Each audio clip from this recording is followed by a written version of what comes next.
Bonsoir, bon vendredi, bienvenue sur les ondes de Boulevard en 102 Québec. Ce soir, j'ai le plaisir de vous présenter Denis Boucher, qui est spécialiste du métabolisme et de l'entraînement. Salut Denis! Hey, salut, comment ça va?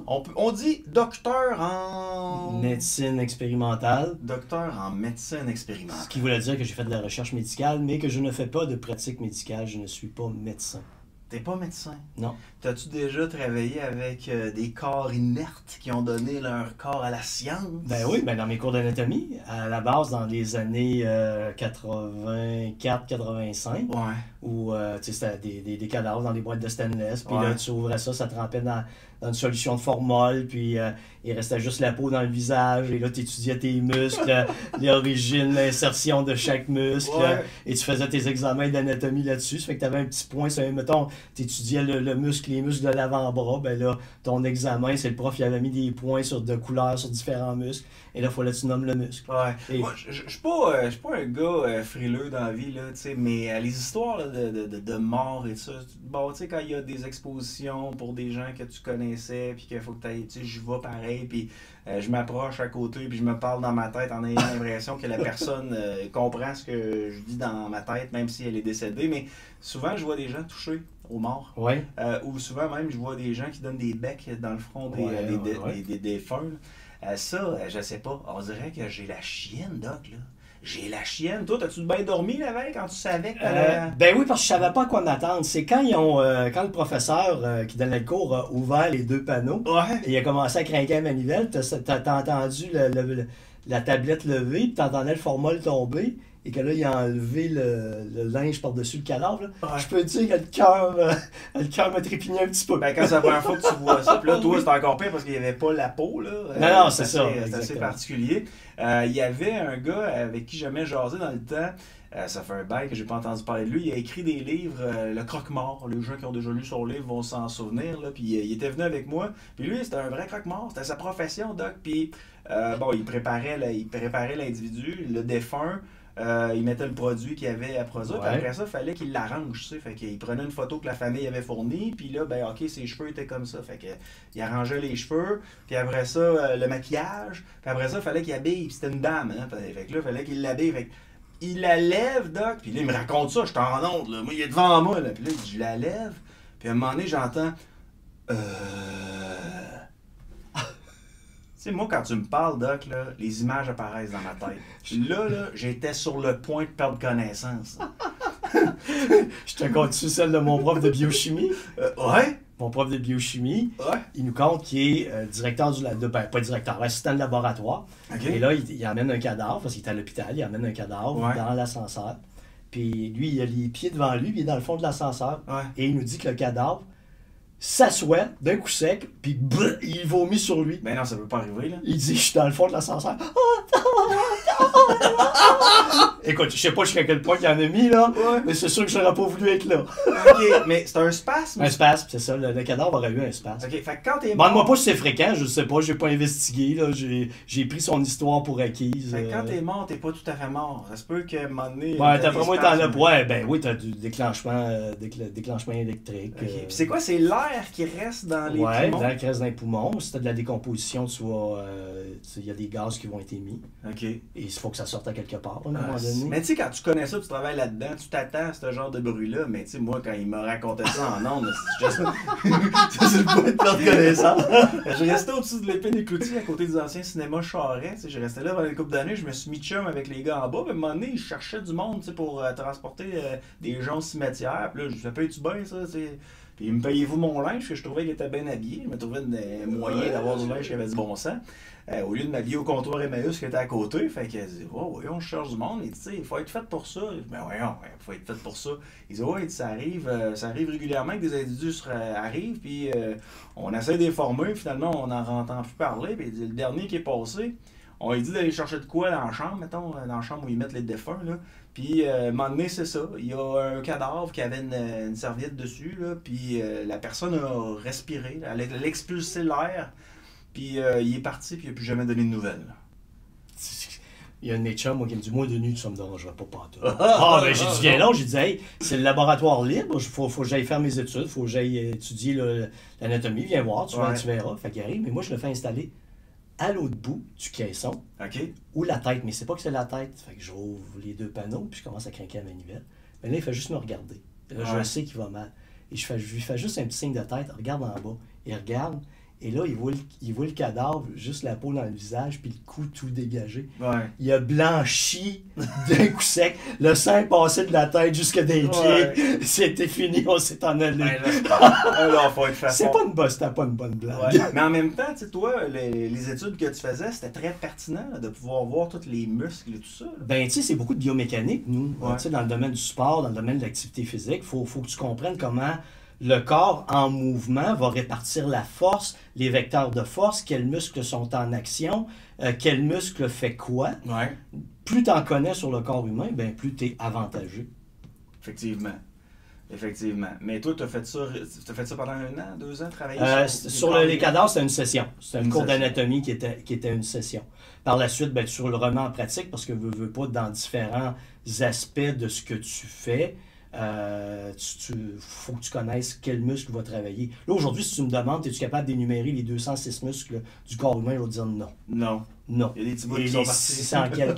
600 quelques os, là, non. Il y en a quelques-uns qui sont partis, mais si je reviens, je rouvre un livre et que, ah oui, ok, j'ai tout replacé. OK. Toi, tes cours en médecine expérimentale, tu les as pris en quelle année?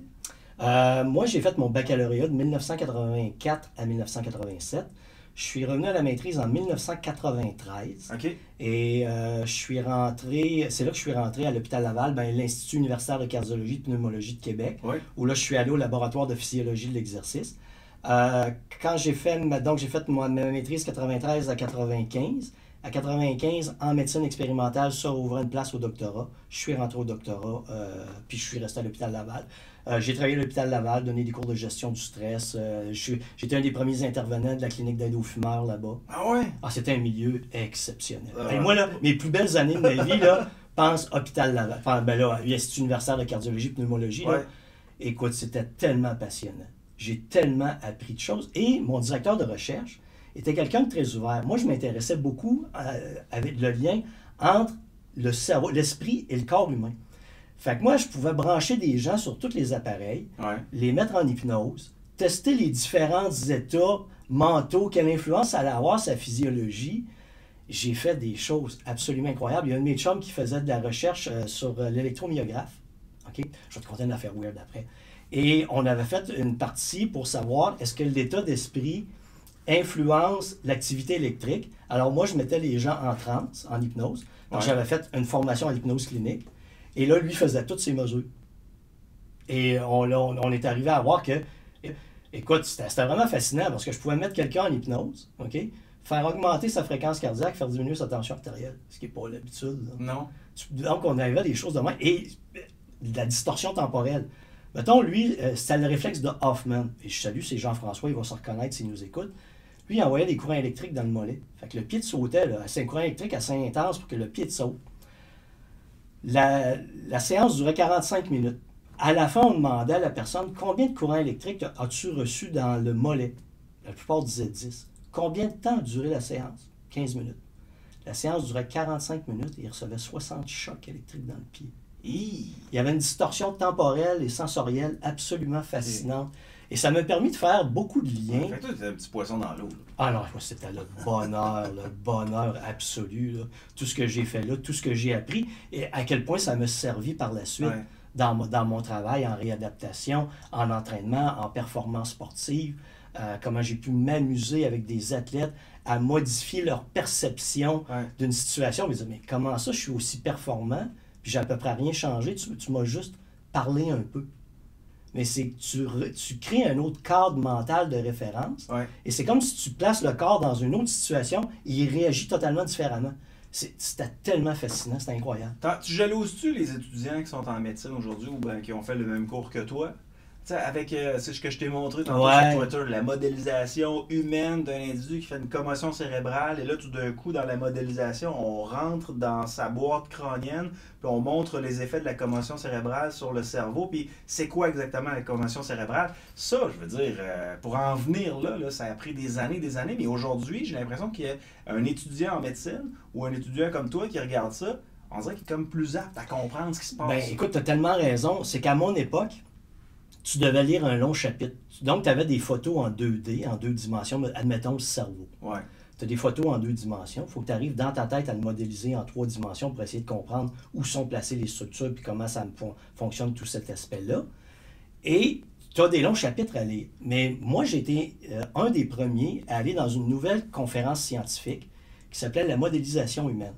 La modélisation humaine, c'est comment tu expliques les choses en visuel pour que ce soit simplifié pour l'être humain. Ouais. Moi, j'allais présenter sur mon esprit qui était la physiologie, l'analyse physiologique. Et il y a un gars qui me dit, regarde Denis, toi là, ça, je t'explique ça, c'est une crémaillère. Moi, je vous fais de la modélisation pour l'éducation. Ça, c'est le livre qui explique une crémaillère. Si je te demande de lire pour les 20 prochaines minutes, vas-tu retenir quelque chose d'une crémaillère? Absolument rien. Il dit, je vais te la modéliser sur mon écran. Il me montre tous les engrenages de la crémaillère, que ça transmet la force d'une place à l'autre. Ouais. Ça prend 2 minutes. En 2 minutes, je savais tout ce que j'avais besoin de savoir, ce que je n'aurais jamais pu apprendre dans un foutu livre. Et aujourd'hui, avec toute la modélisation 3D, je trouve tellement que les gens ont une chance. Et ce que je trouve triste, c'est que l'éducation, à mon avis, ne va pas assez vite pour la capacité du cerveau des enfants. Ah, hey, c'est gros ce que tu dis là. Les enfants sont... Tu sais, oui, tu peux me parler de TDA et tout ça, là, mais pense qu'eux autres, là, ils jouent à des jeux. Exact. Ils ont une rapidité d'analyse et de concevoir le monde en 3D que toi puis moi, on n'a pas. C'est ça. Moi, je devrais pas te dire ça. Ça me fait mal paraître en tant que parent, là, mais moi, le samedi et le dimanche, ils ont des séances où ils peuvent jouer à leurs jeux vidéo. OK? Je pense que c'est 1 heure le matin, puis 1 heure le soir. OK? Ça, c'est les séances où ils peuvent jouer à leurs jeux vidéo. Ben souvent, des fois, le matin, quand je descends en bas pour faire le lavage, là, je vois que mon plus jeune, il a 6 ans, là, il joue aux jeux vidéo, il regarde une capsule YouTube, puis il joue à un petit jeu sur mon téléphone cellulaire. Tout comme ça. C'est ça. Ben, t'es peu, là. Ça veut dire qu'à l'école, là, quand le professeur il parle lentement, là, Ça marche plus. puis la matière arrive lentement, lui, il faut qu'il se trouve d'autres choses à faire. Est-ce qu'on comprend plus? Non. Fait que tu pourrais accélérer le rythme avec de la modélisation parce que, écoute, notre transmission d'informations est encore verbale. Si tu lis, tu peux lire à la vitesse de tes yeux. Ce que moi, j'ai appris. Tu vois, tu regardes une page, tu la descends 2 secondes. Tu tournes, tu peux apprendre à lire à la vitesse de tes yeux. Mais nous autres, on apprend à lire à la vitesse de nos oreilles. On est obligé de répéter. Donc, quand tu lis, tu es obligé de lire chaque phrase, répéter chaque mot dans ta tête. Le temps que tu comprennes, le temps que tu visualises, puis le temps que tu fasses un lien entre le début puis la fin, puis tu arrives à une conclusion de ce que tu as. C'est trop long pour le cerveau d'aujourd'hui, à mon avis. Ouais. Mais quand tu arrives dans un monde de modélisation 3D, où là, tu arrives, tu dis, voici comment ça fonctionne un moteur d'automobile. Le jeune, il va te l'expliquer après, là. Ouais. Ça va y prendre une demi-heure. Mais si tu passes une session complète dans un livre, il a déjà tout oublié. Mais en modélisation, tu parles le langage du cerveau. Tu parles le langage de l'image. Je vais t'en donner une preuve. C'est bien ça. Moi, je fais ça avec mes petits-enfants. Okay? Je fais des tests de mémoire. J'appelle ça un parcours mémoire. Mm-hmm. Je te donne des items. OK? Mettons, arbre de Noël, pantoufle, piano, saxophone, gâteau. Déjà là, tu commences à être à la limite. OK? Mais mettons que je te fais un parcours mémoire. Hey, on arrive à la maison de papy. Dans l'allée centrale, il y a un arbre de Noël. Quand tu rentres dans la maison, tu es obligé de mettre tes énormes pantoufles. Tu l'as vu. Puis là, à côté, il y a mamie qui joue du piano. OK? Et là, papy est juste dans le fond, puis il l'accompagne au saxophone. Et puis là, nous autres, après ça, ben, ça nous a donné faim, puis on va aller faire un gâteau. C'est pas un plus visuel. D'accord? Ben oui, c'est ça. Tu as parlé le langage du cerveau Ouais. qui comprend en images, qui comprend en histoire. Comment la connaissance s'est-elle transmise depuis des millénaires? Elle s'est transmise à travers des histoires. Et on s'acharne à parler, déblatérer, expliquer de long en large. En tant qu'enseignant, je me suis beaucoup amélioré parce que, moi, les exemples d'enseignants que j'avais devant moi, c'était des enseignants qui étaient statiques, qui disaient les choses toujours de la même manière, qui montaient pas le ton, qui baissaient pas le ton. Qui montaient pas le ton quand ils nous criaient pas après, là. Mais c'était toujours sur le même ton. Puis, moi, c'est un collège privé où j'enseigne. Donc, j'enseigne à des gens qui ont 18 ans jusqu'à mon plus vieux. Il y a eu, je pense que c'était 48 ou 49 ans. Mais je me suis adapté. Je me fiais sur le fait que je trouvais donc bien ça plate qu'un individu était statique. Puis, j'ai repris le truc des humoristes. Les humoristes, là, ils se promènent toujours pendant leur spectacle. Ils se promènent à gauche, ils se promènent à droite, avance, recule, baisse le ton, monte le ton, s'amuse, fait des jokes, interagit avec les gens.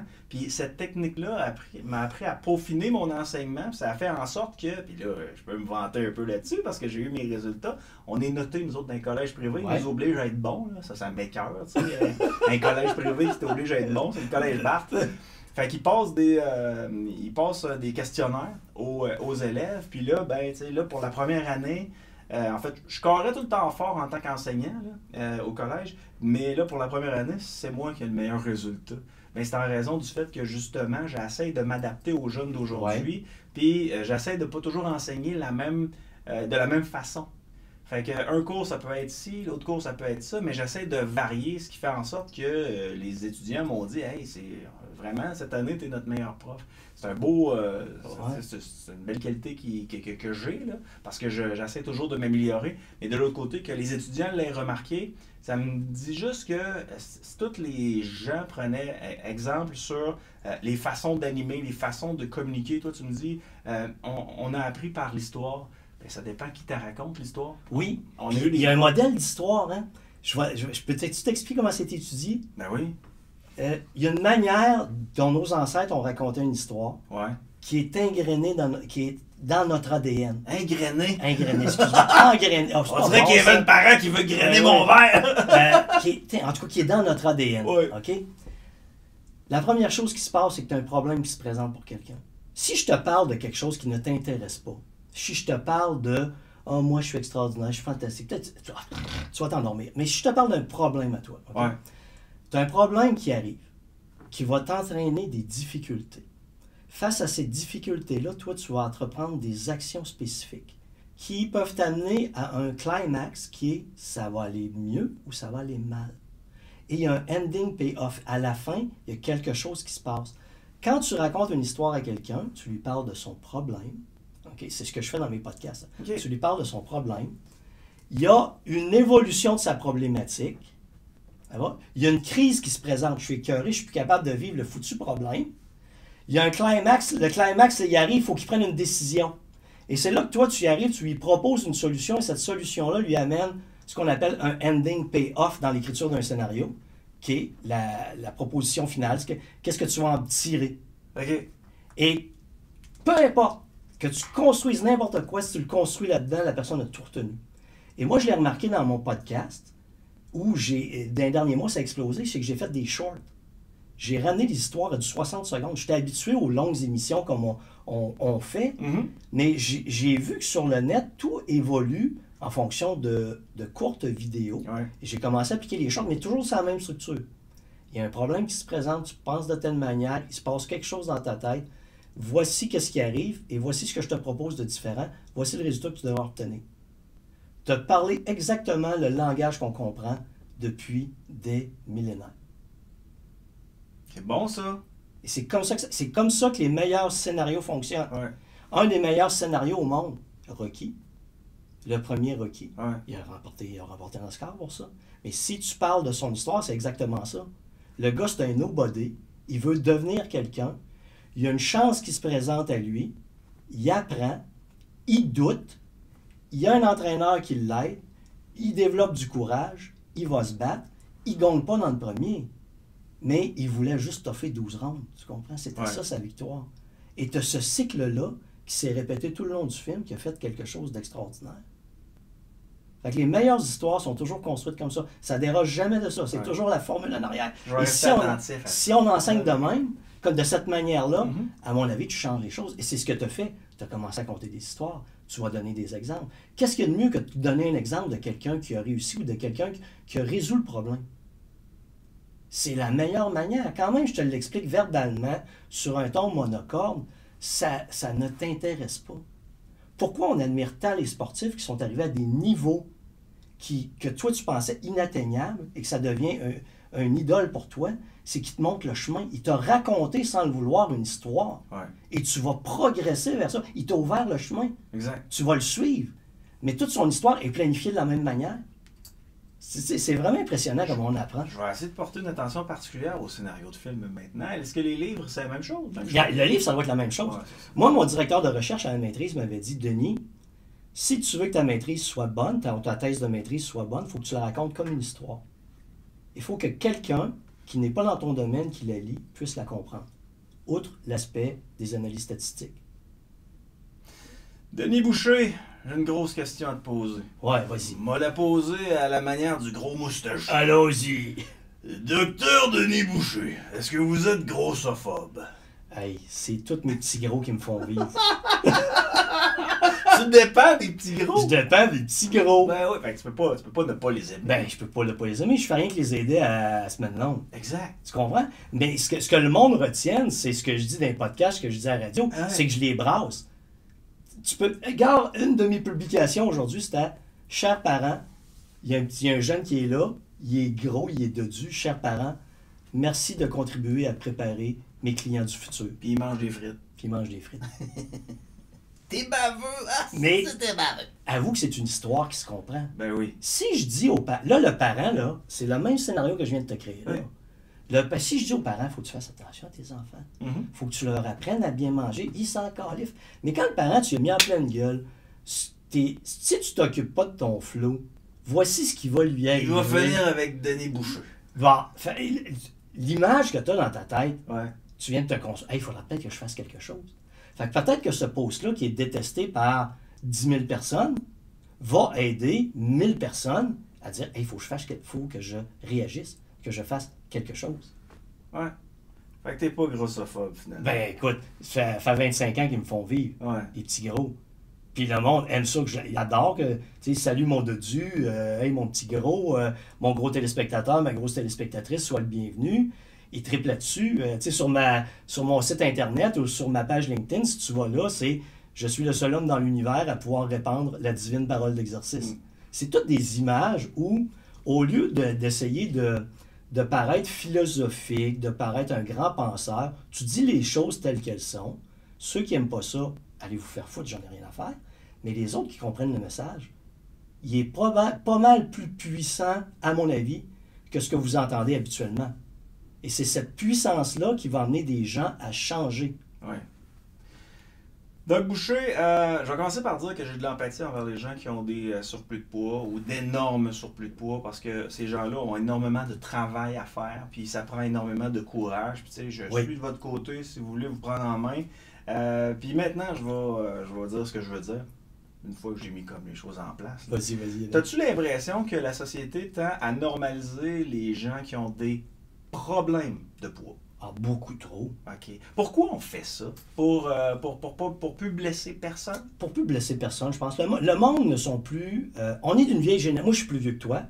Mais on est d'une autre génération où nous autres, on se disait les choses directement. Puis, on pouvait se les dire assez solides, mais après, on allait prendre une bière ensemble. Ouais. Mais tout avait été dit. Tout était clarifié. Aujourd'hui, on ne veut pas faire de la peine à telle personne, on ne veut pas exclure telle personne, il ne faut pas que personne se sente attaqué. Et là, qu'est-ce qu'on fait? C'est qu'on normalise le fait d'être obèse. Et comme tu as 66% de la population qui est en surplus de poids ou est obèse, ça devient plus facile de dire à tout le monde, c'est pas de votre faute. Votre métabolisme, il veut que vous engraissiez. Quand c'est tout de la merde, là. C'est pas vrai. Fait que là, alors le petit gros, lui, qui est assez large de nature, tu le places dans un contexte où il ne se sent plus responsable de son état. C'est pas de sa faute, son état. Penses-tu qu'il va faire un effort pour changer? Absolument pas. Tu le confortes dans ses comportements qui l'ont amené où il est aujourd'hui. Ton poids est la conséquence de tes comportements. Dans de rares cas, oui, ton métabolisme joue un rôle. Je l'ai vu, je l'ai mesuré, mais ce n'est pas un gros pourcentage de la population. Okay? 0,5% de la population. Mm-hmm. Ça ne fonctionne pas. Non. Tu sais, j'écoute des fois, je m'en vais sur TikTok, puis je perds mon temps sur TikTok, là, tu sais, entre la fille qui est pas de brassière à camisole blanche, là, puis d'autres choses là, drôles, puis des affaires. Il y a des histoires, des fois, qui passent, puis qui sont pertinentes, puis d'autres pas. Puis, je suis tombé comme sur une vidéo d'une femme qui semble ne faire que ça de sa vie, là. Elle est sur TikTok, puis elle se met en déshabillé, puis elle montre ses formes. Elle doit peser entre 600 et 700 livres. C'est Ouais. pas, elle a de la misère à se lever de son lit, elle a de la misère à se lever de par terre. Là, tu sais. Puis elle se filme comme ça dans son quotidien. Puis elle fait des petites vidéos de 15-30 secondes. Puis elle marque toujours un genre de body positive ou comme quoi, tu sais, elle s'accepte comme ça. Puis il y a des gens qui aiment ça quand c'est gros comme ça. Puis je me dis, attends un peu là. Tu sais, elle a fait ça pour elle, pour essayer de s'accepter comme elle est. Mais c'est dangereux pour sa propre vie. Puis en même temps, ça Ouais. devient un modèle pour les gens qui, eux autres, disent ah, ouais, peut-être que je devrais perdre du poids parce que là, le diabète, il commence à être comme un cancer dans ma vie. Il faudrait que j'essaie de perdre du poids. Puis là, ah ben non, mais regarde, elle a l'air à bien vivre avec ça. C'est comme si ça devenait comme un modèle qui n'est pas, à mes yeux à moi, positif. Hey, moi, je suis le contraire de toi. Je pense que c'est positif. Oui. Je t'explique pourquoi. Puis je le disais dans mon livre, voilà pourquoi tu resteras gros toute ta vie. Où elle est rendue, il n'y a pas de retour en arrière. Il n'y a rien qui va On fonctionner. peut pas se faire enlever une Ça partie de ne l'estomac. fonctionnera pas. Là, tu sais, comment je pourrais dire, sa structure de pensée, ses comportements, oublie ça, ça ne changera pas. La seule chose qui lui reste, puis que je ne veux pas lui enlever, c'est de finir ses jours heureuses. Ouais. Et oui, tu peux me dire, Denis, ça coûte une fortune au système de santé, blablabla. Oui, possiblement, mais peu importe son poids, elle mérite d'être heureuse. Et s'il y a des gens qui ne sont pas capables de revenir en arrière, des gens qui ont essayé des diètes pendant des années, qui n'y arrivent pas, moi je leur ai dit dans mon livre, abandonnez tout ça, puis acceptez-vous carrément comme vous êtes. Et si elle les encourage à ça, Ouais. ben tant mieux. Donc, tu as quelqu'un qui va avoir une vie plus courte en obèse heureux. J'aime mieux une vie plus courte pour quelqu'un en obèse heureux qu'une vie malheureuse en obèse toute ta vie. Ouais, je comprends. Parce que je sais pertinemment qu'il y a des gens, ça se réglera jamais. Et ça va être de pire en pire dans notre société. Je sais, tout le monde va pouvoir me revenir, me dire « Ouais, mais Denis, la santé devrait mettre... tu sais, devrait faire attention, mais en quoi toi t'es mieux? » Non, c'est ça. Puis c'est la même affaire pour ceux qui prennent trop d'alcool, ceux qui fument trop, ceux qui vapotent trop, ceux qui mangent des trucs qui sont peut-être néfastes pour leur santé ou qui prennent des drogues. Tu sais.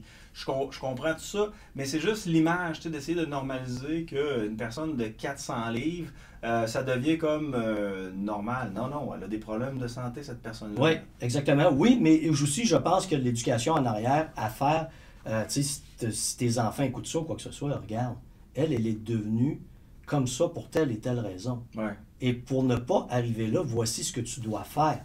Et voici ce qu'on va faire en tant que famille. Moi, je pense que ça peut servir à beaucoup de gens pour dire, je ne veux pas devenir ça. Donc, quel comportement dois-je... C'est toujours comment tu recadres les choses. Il n'y a rien de dangereux, là. Puis si tu ne veux pas l'écouter, tu n'es pas obligé de l'écouter sur TikTok. Exact. Tu sais, tu vas ailleurs, tu vas faire d'autres choses, mais elle peut t'apprendre deux choses. Si tu es un obèse malheureux depuis des années, tu sais que tu vas finir ta vie obèse. Si elle te montre à devenir un obèse heureux et tu finis tes jours heureux, c'est ce que tu mérites. Tout le monde mérite de finir ses jours Ouais. heureux. Puis tu sais, il y a des gens qui aiment ces formes de corps-là, puis moi, j'ai du respect pour ça, j'ai aucun problème avec ça. Tu sais, il y a des gars qui écrivaient « Hey, t'es donc bien belle, puis écris-moi en privé, puis je serais même prêt à payer. » Voyons donc, ok, c'est correct, ils ont le droit d'aimer ça. Ouais. Tu sais, ça peut être attractif pour certains individus, mais tu sais, il reste que quand tu vois ça, tu te dis « Pauvre fille, tu sais, elle n'est pas capable de se lever de la terre, elle a besoin Non. d'aide. » Oui, elle a besoin d'aide. Oui, absolument. Absolument. Mais elle est heureuse. Voilà. Voilà. C'est Mais important. dans notre monde, à nous autres, tu comprends que c'est pas nos valeurs. On ne partage pas. Ouais. Nos valeurs, c'est nos croyances quant au fonctionnement du monde. Ouais. Elle, son système de valeurs, il est tellement loin du tien et du mien qu'on a de la misère à comprendre. Ouais. Mais moi, ayant fait de l'analyse de comportement humain depuis les 30 dernières années, pour évoluer dans mon domaine, il a fallu que je fasse abstraction des jugements. Oui, si tu m'écoutes sur Internet et tout ça, tu sais, j'en mets là, du sarcasme sur le petit gros et tout ça, mais c'est pour créer une image dans l'esprit. Mais si tu viens me voir ou je jase avec toi, jamais je vais te juger. Et si je peux te donner un conseil qui va t'aider, peut-être pas aujourd'hui, mais dans quelques années, je vais le faire avec plaisir. Ben oui. Mais c'est le seul moyen qu'on a dans notre société pour aider les autres d'arrêter de porter un jugement. Un jugement t'oblige à classer une personne d'une catégorie, puis, comme elle est dans une catégorie, tu ne seras jamais capable de penser intelligemment. Je vais te donner un exemple d'une catégorie. Okay? Je sors de l'entrevue, puis à 2 h du matin, ça cogne à ta porte. Tu ouvres la porte, tu te dis « Mais Denis, qu'est-ce que tu fais ici? » Ben, je dis « Yannick, je fais un rallye. » Je te donne 10 000 tu me donnes un morceau de bois de 3 pieds par 7 pieds. Tu as 5 secondes. Ouais. Tu l'as pas. Non. Tu retournes dans ta chambre, tu accroches ta porte, tu dis, hey, j'aurais enlevé les gonds, j'aurais donné ma porte, qui est à peu près 3 pieds par 7 pieds, j'aurais fait 10 000 Pourquoi tu n'as pas fait 10 000 Parce que la porte était dans la catégorie porte dans ta tête et non pas dans la catégorie morceau de bois 3 pieds par 7 pieds. C'est ça. Tu comprends? Je viens d'étendre ton monde. Le jugement nous amène à réduire le monde à une expression tellement simpliste qu'on ne voit pas comment on peut interagir plus intelligemment avec les autres personnes. Tu me fais voir les choses d'une autre façon, Denis. Merci, Yannick. C'est la raison pour laquelle je t'invite à l'émission. tu me parlais de diète suppressive tantôt avant l'entrevue. C'est quoi ça? Ben écoute, je vais te positionner la diète de façon différente, de manière que tu n'as jamais entendu parler. Faire de l'activité physique. Un peu, là, j'ai jamais entendu parler de diète. Là. Je suis né avec la crème Bodwig. Là. Oui. Probablement que mon père mangeait ça avant de faire Coochie. Sûrement. Ah ouais. C'était extraordinairement populaire, la crème Bodwig. Exact. Faire de l'exercice, c'est un comportement d'adoption. Tu adoptes un comportement, si tu veux des résultats, tu vas le maintenir pour le reste de ta vie. Une diète, pas moi ce que je vais faire à mes clients. Moi, je veux leur donner un équilibre de vie. Une diète, donc un régime, manger moins de calories que ton métabolisme en a besoin, être en privation, c'est un comportement de suppression. Tu essaies de supprimer la faim, tu essaies de supprimer l'apport en calories dont tu as besoin. Et ça t'amène dans une situation obsessive. Pourquoi? Parce que tu ne fais que penser à ça. Si je te dis, Yannick, ne pense pas à un ours blanc. Quoi tu penses? Faut que je pense à un poisson rouge. Oui, mais l'ours blanc, il faut tailler un fil dans il est arrivé dans ta tête. Il est arrivé. Il était là. Donc, toi, si tu es en comportement de suppression toute ta journée, il ne faut pas que je mange. Pour ne pas penser à manger, il ne faut pas que j'aille faim. Tu vires fou. Ben oui. C'est pas tolérable. Mais quand tu fais une petite transition, au lieu d'être dans un comportement de suppression, et tu amènes ça à un comportement d'équilibre, où tu donnes à ton métabolisme l'apport en calories, protéines, lipides, glucides dont il a besoin, et que tu ne souffres plus de la faim, et que tu perds du poids, ta perception, tu es sorti du comportement de suppression. Tu es rentré dans un comportement d'adoption où tu sais que tu adoptes des comportements qui produisent des résultats. Tu n'es plus en situation d'obsession. Mais le monde tient à leur obsession. C'est ça. Les gens croient tellement que les diètes sont efficaces parce qu'on leur a dit « coupe tes calories, tu vas maigrir ». Et je vais te faire la preuve dans 5 secondes que c'est pas vrai. Les gens, ils tiennent. Et tu leur dis « tu vas manger plus et tu vas maigrir ». Ça ne fait aucun sens dans leur tête. Mais sur un plan physiologique, c'est la seule réponse normale du corps humain pour brûler du gras. Si tu le prives de nourriture, puis je te l'ai dit, je pense faire 4-5 fois ici, tu te prives de nourriture, ton métabolisme va ralentir. Si ton métabolisme est de 1500 calories, tu manges 1200 calories, il va tendre vers 1200 calories. Il va stocker plus de gras pour survivre. Ouais. Mais si tu en donnes 1500, 1550, qui n'est pas privé et que tu bouges, il va se servir de tes lipides, de tes gras, pour produire de l'énergie. Tu vas maigrir. Mais c'est tellement difficile parce que là, on a mis des gens dans la croyance qu'un comportement de suppression comme une diète ou un régime va fonctionner. Les gens ne comprennent pas pourquoi ils sont obsédés, pourquoi ils ont des rages de faim. Mais si tu fais juste penser à ton ours blanc toute la journée, tu fais juste penser à ne pas manger, à ne pas avoir faim, il arrive un moment où dans ta journée, c'est peut-être 6 heures le soir, tu rouvres l'armoire et tu manges tout ce qu'il y a là. Et là, tu te sens coupable. Tu te dis, oh, méchant moi, je suis tellement pas bon. Mais c'est pas que t'es pas bon. Ton corps a juste fait ce qu'il fallait qu'il fasse, te nourrir, rentrer des calories. Et toi, là, t'es rendu qu'en plus d'avoir été obsédé toute la journée par ça, tu te sens coupable. Quelle foutue vie de merde! As-tu envie de vivre comme ça toute ta vie? Si la réponse est non, t'arrêtes les diètes, t'arrêtes les régimes. Ouais. Et tu sais en plus que ça ne fonctionne pas. Ouais, ça, tu l'expliques à tes clients quand ils viennent te voir. Oui. Ouais. Mais cette semaine, encore, 3 de mes clients, j'ai été obligé de battre, là. T'es pogné de prendre par le collet, là. Je t'ai dit que c'est 1500 calories, t'en consommes 1200. Pourquoi? Toi, tu en fais prendre plus. Oui, ben oui. Oui. Ben parce que normalement, toi, tu as un système que tu as mis en place qui fait en sorte qu'à long terme, les personnes commencent à perdre du poids puis ça va se continuer dans le temps. C'est ça. Toi, tu leur dis pas, prive-toi pendant 2 semaines, tu vas maigrir. Mais juste te dire, là, ils savent là, que c'est ce langage-là. Ils savent pertinemment qu'ils sont rentrés dans le programme. Mais ils croient tellement aux diètes encore, ils ont tellement peur d'engraisser qui se maintiennent à 1200 calories. J'ai dit, je t'ai dit qu'il faut que tu manges 1500 calories pour maigrir. Qu'est-ce que tu comprends pas? Oui, mais Denis, j'ai peur. Hey, tu prendras pas 25 kilos en une semaine. On teste là pendant 2 semaines. Si tu prends 0,5 kilos, on s'entend-tu qu'on va l'ajuster ton programme? Ben oui. Mais les gens ont tellement peur, sont tellement dans un monde d'obsession, de peur irrationnelle, que tu les amènes dans un monde de logique physiologique. Et ce qui gagne encore, c'est la vieille foutue mentalité. Doc Boucher, j'ai vu quelque chose passer, je me suis dit, il faut que je parle de ça au Doc. Vas-y. Je me suis mis une petite note ici quand tu me parlais tantôt. J'ai vu une entrevue avec l'acteur qui personnifie Superman. Il a un corps d'Adonis. Ouais. Henry Cavill. Ouais, c'est ça, lui. Oui. Fait que, tu sais, il y a un corps d'Adonis, il y a 6 packs, mais je pense qu'il y en a 8. Là. D'ailleurs, toi, quand tu voyais les cadavres, ça existe-tu, 8 packs? Là? Ben, t'as les lignes blanches. Ouais, c'est ça, t'es où jusqu'en bas. Là. Ouais, c'est ça. On dirait que lui, il y en a 8. Puis il disait que son secret à lui, là, c'était de manger des protéines. Puis avant de se coucher, il prend un shake de protéines. Ouais. OK, ben t'as peu, là. Moi, c'est pas ça, là. Moi, avant de me coucher, moi, je me dis tout le temps, mon dernier repas de la journée, c'est mon souper. Après ça, je remange, mettons, 12 heures plus tard, fait que je vais déjeuner 12 heures plus tard. Lui, il fait le contraire de ce que moi je pense, fait que ça marche pas, là. Mais non, toi, tu as des croyances. Lui, il y a une équipe en arrière qui l'a basé sur des faits scientifiques. Moi, je pense qu'ils appellent les spécialistes. Quelque chose ça se peut bien. Ça doit pas valoir de la merde, ça. Prendre, c'est pas de la merde, pas en tout. Prendre des protéines avant de te coucher, Ouais. tu les absorbes le mieux dans la nuit. Ben voyons donc. Fait que pour ça, quand vous me parlez, tout le monde me parle de diète, comment ça se dit, jeûne intermittent. Ouais. Je pars à rire. Parce que ça va pas. OK, ça peut aider quelqu'un à contrôler ses comportements. Ouais. Mais si tu y vas dans le monde de la performance sportive, tu peux pas être en jeûne intermittent.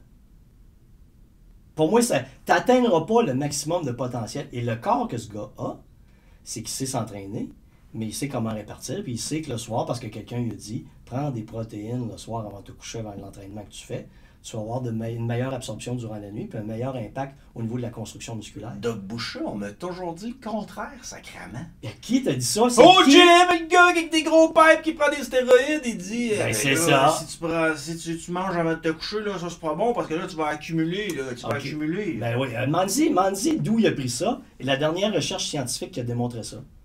Je vais le perdre là. C'est fini, là. C'est fini. C'est un monde de croyances. Fait que quelqu'un qui s'entraîne là, pour avoir une forme olympique, là, puis qui mange convenablement, qui va te rencontrer, puis tu gardes, Denis, tu peux-tu me dire qu'est-ce que je devrais faire? Toi, tu lui montres tout ça. Ouais. Tu pourrais le conseiller, regarde, si tu veux continuer à conserver ton corps d'Adonis, prendre un shake avant de te coucher, c'est bon. Ouais. Puis prendre une composition glucides-protéines dans l'heure qui suit un entraînement, c'est excellent.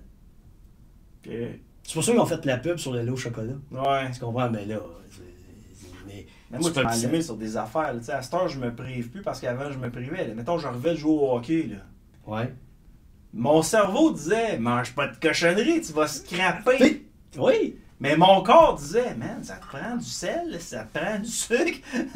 Absolument. On dirait que je venais avec une rage de sucre, rage de sel. C'est évident. Ben, je le sais, mais moi, là, tu sais, je me disais, ok, t'as peu, là. Mes croyances me disaient, non, tu vas te faire du sport, on va pas te criser ça dans le corps, ça va tout scraper ce que tu as fait, mais ton corps en a besoin. J'ai un de mes clients cette semaine, c'est un coureur. Il me dit, Denis, il dit là, dans mon entraînement, je dépense 800 calories à l'exercice. Je peux pas manger 800 calories de plus dans ma journée. Ben, j'ai dit oui. C'est ce que je t'ai envoyé dans ton rapport, c'est ce que je t'explique depuis le début. Ouais. Et je vais pas engraisser. Non, tu vas perdre du gras, tu vas construire ta masse musculaire. C'est comme ça que ça fonctionne. Et ce que tu dois comprendre aussi, quand tu t'entraînes, tu vas avoir des micro-lésions qui vont se faire au niveau des tendons, au niveau des fibres musculaires. Il faut que ça guérisse, ces choses-là. Comment ça guérit? Ça guérit avec l'énergie. D'où vient l'énergie? De la bouffe que tu prends. Donc, tu t'entraînes, tu manges pas assez, tu t'épuises, tu n'as pas assez d'énergie pour reconstruire tes fibres musculaires, reconstruire tes réserves énergétiques, et tu te demandes pourquoi tu te blesses. Tu viens de résumer les 30 dernières années. Bravo, mon champion.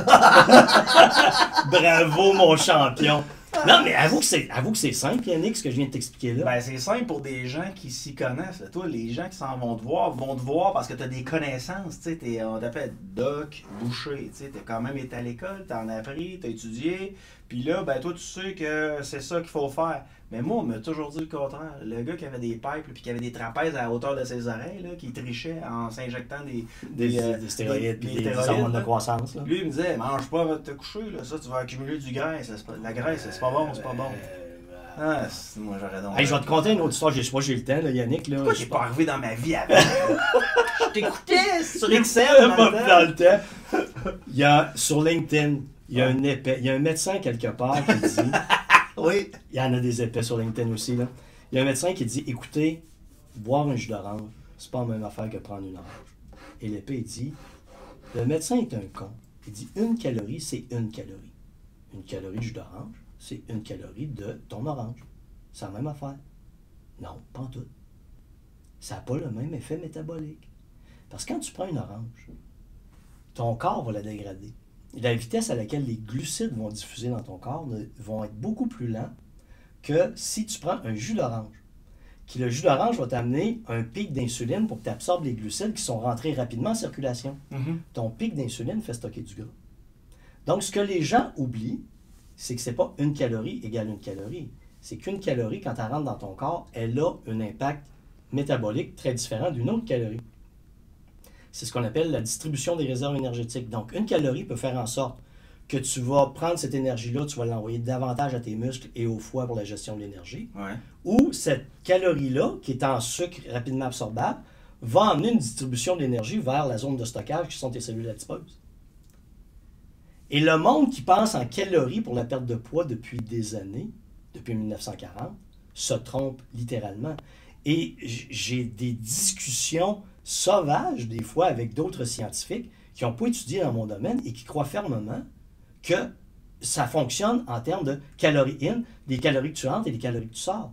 Non, il y a tout le chemin en arrière. Ouais. Et c'est pour ça que dans le programme que je fais, c'est ton équilibre des réserves énergétiques, c'est ce qui va déterminer comment ton métabolisme va réagir et s'il va brûler du gras ou non. Mais tu l'as dit, c'est la différence entre les croyances et les connaissances. Oui.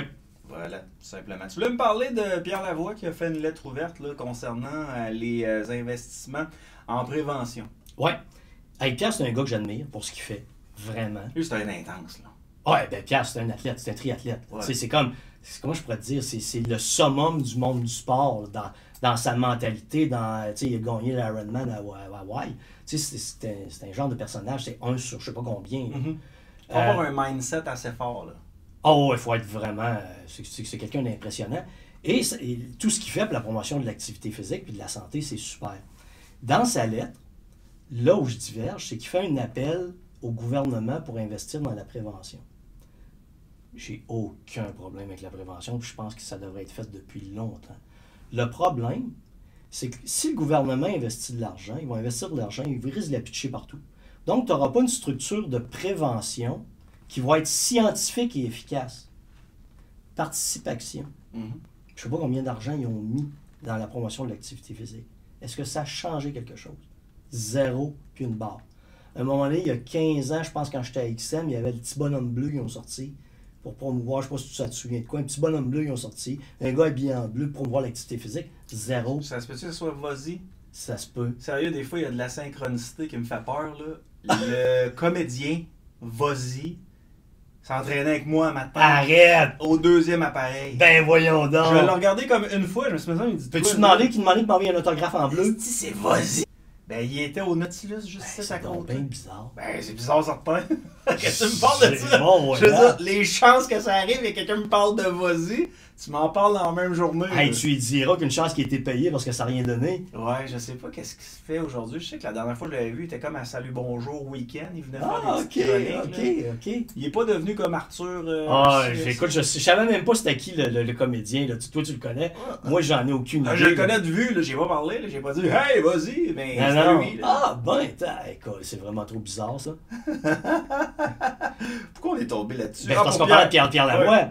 Et donc, tant qu'on n'aura pas une structure scientifique de prévention, c'est-à-dire qu'est-ce qu'on veut améliorer dans la société, comment on va le mesurer Ouais. et quelles sont les interventions qu'on doit faire pour arriver à cet objectif scientifique, il n'y a jamais rien qui va fonctionner. Et l'autre problème, dans le langage, c'est qu'on remet la responsabilité de tout ça au gouvernement. Quand moi, je remets la responsabilité de tout ça aux humains qui gèrent leur corps. Ton corps, c'est le seul que tu vas avoir dans ta vie. Tu es le seul à pouvoir le gérer.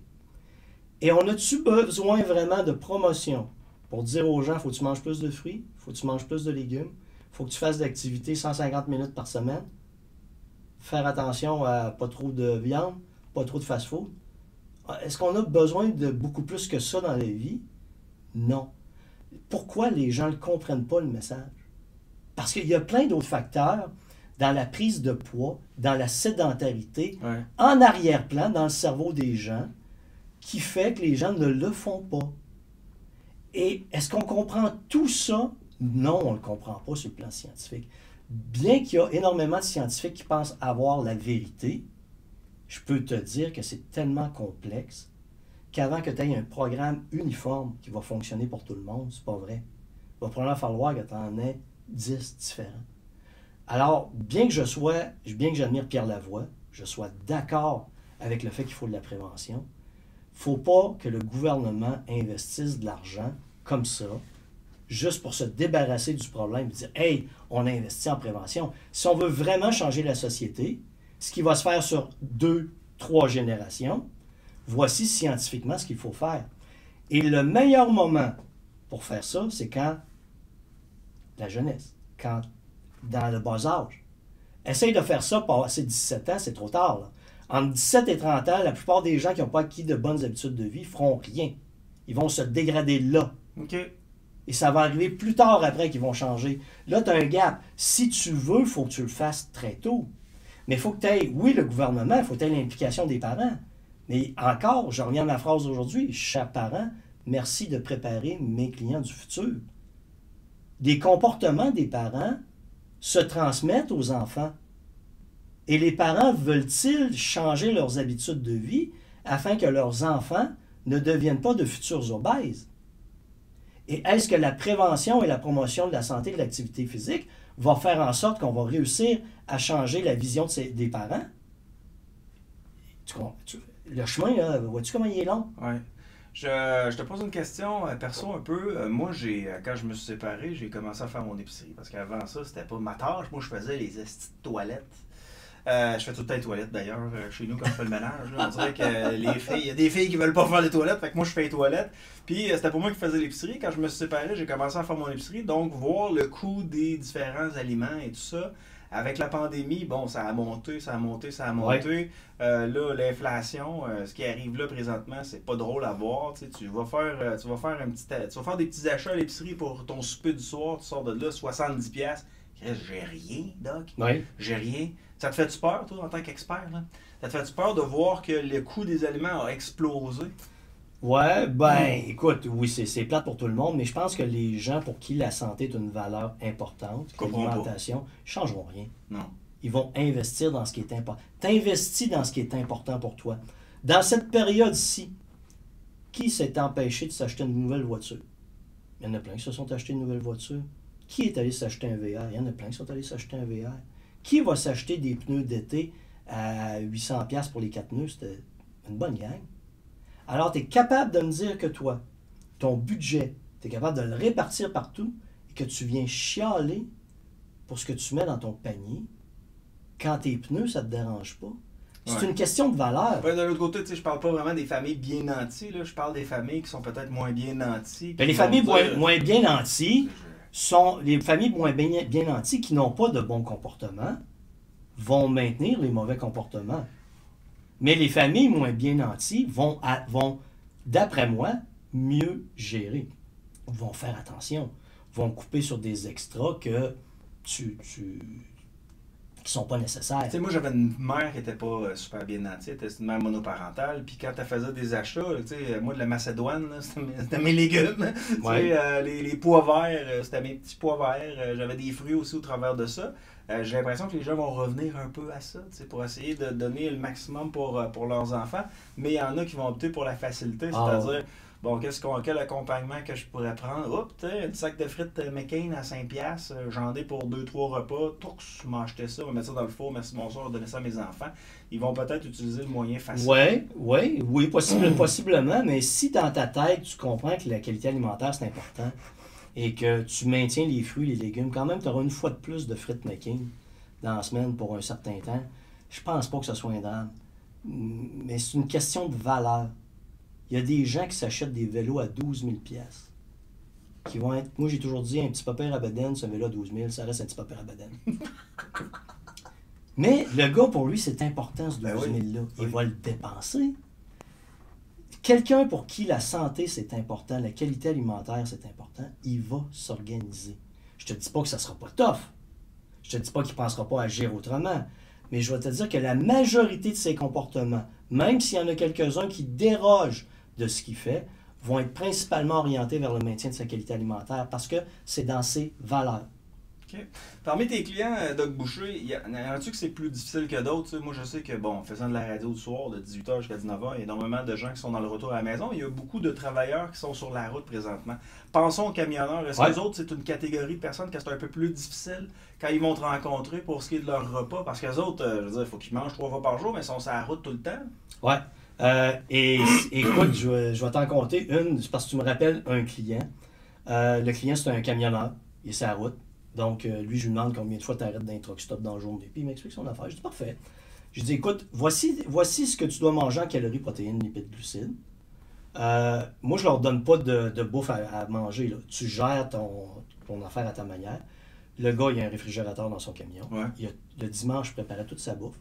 Ça, c'est mon plat Tupperware pour mon spaghetti. Ça, c'est mon plat Tupperware pour ma sandwich. Il a tout calculé. Le gars, il avait sa bande élastique. Okay? Puis il avait tout préparé ses collations. Ça, c'est mon tiers de tasse de noix qui est dans un petit sac comme ça. Mon tiers de tasse de cachou qui est comme ça. Ouais. Et le gars, il mangeait tout le long. Tout ce qu'il avait à manger. Il arrivait dans un truck stop. Il allait faire son 15 minutes de marche. Dans le truck stop. Dans la fréquence cardiaque que j'y avais donnée. Mm-hmm. Il partait, il arrêtait plus loin. Truck stop, c'était 15 minutes d'entraînement musculaire. Il attachait sa bande sur sa bande élastique sur sa poignée. Il faisait ses exercices. Mes camionneurs, mes gens de la route, ça a toujours été ça. J'ai des gens qui ils vont suivre les programmes d'exercice en ligne que j'ai dans les chambres d'hôtel. Tu sais, t'as pas de limite aujourd'hui. Quand tu veux, t'es capable. Ouais. Puis même si t'es au restaurant tout le temps, t'es capable de faire des bons choix. J'étais au restaurant après-midi. J'ai pris de l'aigle fin, il y avait des légumes, il y avait des patates en purée, puis j'avais une soupe aux légumes. Je peux pas demander mieux? Là, tu as dit quelque chose qui me fatigue. Là. Ah oui, quoi? Moi, quand je marche, là, j'ai l'impression que je fais de l'activité physique. Là. Puis là, toi, tu me dis fréquence cardiaque. Ouais. Si, admettons, j'ai pas la bonne fréquence, ça fonctionne-tu pareil, la marche? Faut que je t'explique. Quand les gens embarquent dans mon programme, ils font un test de marche. Et ce test de marche-là, il est progressif et il me donne une évolution de leur fréquence cardiaque. Cette évolution de fréquence cardiaque-là me permet de déterminer la fréquence à ne pas dépasser pour rentrer dans l'essoufflement, l'utilisation des glucides. Je veux que ce soit mollo. Donc, si je dis à quelqu'un, voici ton programme et tu ne dépasses jamais 130 battements par minute, il ne sera jamais essoufflé. Il ne transpirera même pas. Donc, tout ce qui est en bas de 130 minutes, il brûle du gras. Moi, je veux que mes personnes brûlent du gras à l'exercice. Je veux pas qu'ils s'épuisent. Je veux pas qu'il brûle des glucides. C'est une transition. Okay. Fait que dépasser 130 pour cet individu-là, il va s'épuiser en perdant du gras. Toi, tu dis non, il va s'épuiser en brûlant des glucides. OK. Mais moi, ce que je veux, c'est qu'il reste toujours en bas de 130 pour qu'il brûle des lipides tout le temps. OK. Fait que si je marche lentement, c'est correct quand même. Ah oui, c'est correct. OK, c'est beau. OK. Courir 5 km, marcher 5 km, c'est la même dépense énergétique. Ben non. Ben oui. Ben non, mon cœur travaille plus. Je sue, j'arrive chez nous. Est-ce qu'il faut que je me change? C'est la même charge de travail. 5 km, c'est 5 km.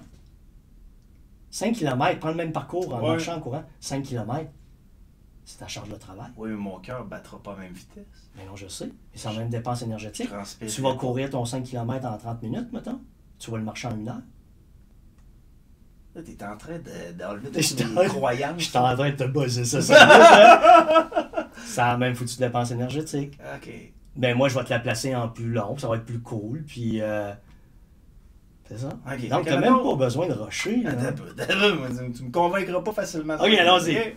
Le lundi, je fais mon 5 km, puis je vais à marche. Ouais. On calcule ma dépense énergétique. Tu m'arrives avec un chiffre. Ouais. Le mercredi, là, je me donne en malade. Je fais le 5 km le plus rapidement possible. J'arrive au bout de mon 5 km. Égal. Je suis à bout de souffle. Le cœur veut me sortir du corps. Je transpire. Faut que je boive de l'eau. Faut que j'arrive chez nous. Je mange des chips. Puis des ça va pas. Là. Je mange en manque de glucides. Là. Puis de sel. Minéraux. Tu me dis que c'est la même affaire. Ouais. La seule affaire qui a changé dans les deux situations, c'est le carburant que tu as utilisé. En tout cas, j'ai ri de mon père pendant tellement longtemps parce qu'il prenait des marches. Ben oui. Puis il était probablement aussi en forme que toi. Je m'excuse, pas. Dans les deux situations, Ouais. l'affaire qui te donne l'impression qu'à la course ça va mieux, c'est que tu as couru comme un fou, Ouais. tu as carburé sur des glucides, Ben oui. tu as produit de l'acide lactique, tu as transpiré comme un cochon, tu es arrivé épuisé et tu penses que c'est bon. Exactement. Là, toi, tu as pensé. C'est une croyance. C'est une croyance. Tu as pensé, je sue, je souffre, c'est efficace. Aucun foutu rapport. Et vous l'aurez entendu dans ma Exact. Je pense à tous ceux qui sont dans le char qui disent ben voyons donc, c'est plein de logique, Mais- pourquoi il n'y a pas pensé Ben oui, mais c'est ça les croyances. Puis moi, j'ai passé mes années à mesurer ça, quantifier, et pour me rendre compte que, pauvres gens sur la planète qui souffrent pour toutes ces croyances inutiles et stupides. Moi, je Il y a- pense surtout aux gars qui font le 100 mètres versus les Kenyans qui font 42 km. Ben oui, mais tu sais qu'un Kenyan, là, Ouais. tu sais ce qui fait la différence? Moi, j'ai entraîné des gens... J'entraîne en altitude. Non, pas ça, pas en tout. Ben oui, c'est ça, ils disent ça à Ben télé. non, ben Arrête, ils disent ça à télé. Ben oui, mais ça dure pas. Tu pars en altitude, tu reviens à la terre ferme, ça dure pas 2-3 semaines, l'effet que tu as.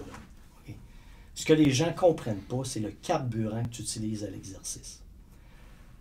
Quand j'entraîne des gens en ultra-endurance, je les tiens dans la zone où ils brûlent du gras. Je te donne un exemple. Admettons que tu cours et puis à 12 km à l'heure, aujourd'hui, c'est ta zone de transition entre l'utilisation des lipides et l'utilisation des glucides. Tu as une réserve limitée de glucides. Tu as une réserve presque infinie de lipides. Ouais. Si je te garde ces lipides, tu vas courir longtemps. Si je t'entraîne toujours dans cette zone-là, et que ton 12 km avec l'entraînement devient 14 km, devient 15 km, devient 16 km, devient 17 km. J'ai un client aujourd'hui qui court à 17 km à l'heure et qui ne se fatigue pas. Donc, tu as le Kenyan qui s'est entraîné comme ça toute sa vie, Ouais. qui arrive, qui est à 90% de sa capacité maximale et qui carbure principalement sur les lipides. Lui, il court à 20 km à l'heure, il sourit, toi, tu es en train de mourir parce que tu es sur l'autre carburant, qui est le glucide, où tu produis de l'acide lactique et tu es en train de t'épuiser. Lui, il court à haute vitesse sur des réserves qui sont les lipides, qui lui permettent de l'énergie pour des heures, des heures, des heures. Tu viens de révéler le secret des Kenyans. Je viens de révéler le secret des Kenyans. Hey, j'ai entendu de quoi de pas pire. C'est un entraîneur de boxe qui entraîne Arthur Beterbiev, qui est un de nos champions québécois, qui vient pas d'ici, mais on l'entraîne ici, fait qu'on peut bien être un peu chauvin.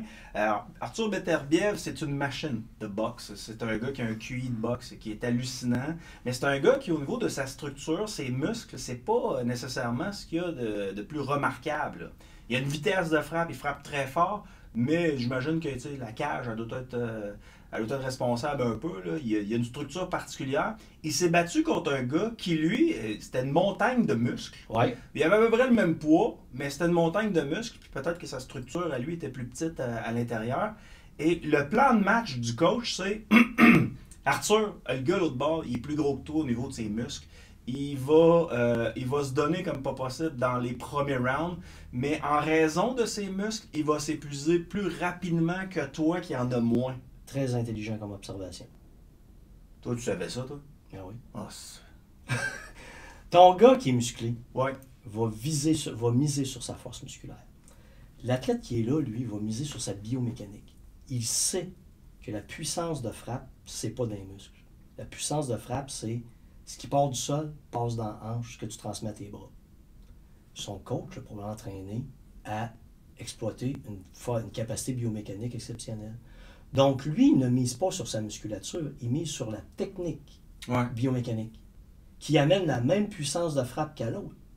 L'autre, lui, étant gros et musclé, Ils l'ont entraîné beaucoup en anaérobie, c'est-à-dire où il va s'épuiser rapidement. Et s'il veut gagner, comme il n'est pas endurant autant que l'autre, il est obligé de tout donner dans un court laps de temps, en 3, 4 ou 5 rounds. Ouais, il avait prévu 6-7e ronde qu'elle allait commencer à ralentir. Ben, c'est ça, tu vois.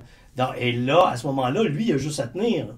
Il a juste à l'esquiver. Il sait que les coups vont rentrer, ils vont être solides, mais il est capable d'absorber, puis il l'épuise comme ça. Et là, il arrive, et là, lui sort sa technique. C'est ça. C'est exactement ce qui est arrivé. C'est aussi simple que ça. Ah, vous m'énervez. Vous m'énervez, là. Vous m'énervez! Mais comment tu l'aurais interprété, toi? En fait, ben, je l'aurais pas du tout interprété. Moi, j'adore regarder la boxe. Arthur Beterbiev, il a une technique juste incroyable. C'est un des meilleurs boxeurs qu'on a eu au Québec. Il y en a qui disent Arturo Gatti, oui, c'était tout un boxeur, mais c'était un gars qui en mangeait pas mal plus souvent qu'il en donnait. Ah ouais. Puis la raison pour laquelle il était capable de passer au travers des individus, c'est que les gars s'acharnaient tellement sur lui parce qu'il y avait de l'impression que, il avait une drôle de technique, il était capable de le frapper, mais le gars, il était pas couchable. Il se relevait tout le temps, puis il réussissait à gagner des combats par peut-être juste son mindset, là, je sais pas. Mais Beterbiev, c'est une machine de boxe, puis moi, ce gars-là m'impressionne. Puis quand j'ai lu ça, que son entraîneur était au courant de ça, que les muscles consommaient plus d'énergie que la structure du corps, puis tout ça, je me suis dit, il faut que je parle de ça au doc. Oui, carrément. Puis ce que tu viens de donner, là, je te dirais que les athlètes d'élite se servent de la gestion de leurs réserves énergétiques. Pourquoi c'est intelligent ce que son coach fait? Il enseigne à son poulain, à lui, à gérer ses réserves énergétiques. Ouais. Ce que les autres ne savent pas. La plupart des athlètes s'entraînent. Je te dis, là, parce que j'étais dans le monde du sport professionnel. Ce que tu dois avoir, tu dois, oui, t'entraîner, tu dois gérer ton alimentation, tu dois gérer ton sommeil, tu dois gérer ta récupération, tu dois gérer tes réserves énergétiques. J'en ai rarement vu faire tout ça dans le sport professionnel. Mais quand tu arrives à des niveaux de même où on dit au gars, tu vas gérer tes réserves énergétiques, tu arrives avec un athlète qui dépasse tout le monde.